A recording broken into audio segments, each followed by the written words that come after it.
Program Goro yang menjadi jargon Kota Palembang kembali digelar. Kali ini Wali Kota Palembang diwakili Dandim 0418 Palembang, Kolonel Infanteri Sumarlin Marzuki, dan didampingi Kepala Dinas PUPR Bastari, Perkimtan Afan Prapanca, Camat Ilir Barat 2 Hambali, dan Lurah 32 Ilir Budiman, bersama warga ke RT 1 RW 1 Kelurahan 32 Ilir. Kolonel Infanteri Sumarlin Marzuki menyampaikan, sebagai prajurit TNI, pihaknya selalu siap siaga dalam hal apapun.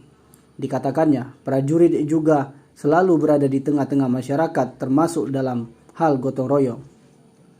Hal ini karena TNI dari rakyat untuk rakyat. Untuk itu, TNI mengajak untuk disiplin dan menjaga kebersihan diri, lingkungan, dan mencintai alam.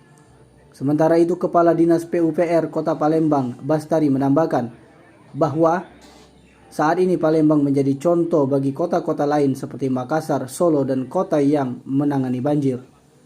Pelaksanaan program Goro diadakan stand layanan masyarakat untuk memeriksa kesehatan dari Puskesmas Makrayu, pembuatan akte kelahiran, KK, EKTP dari Dukcapil.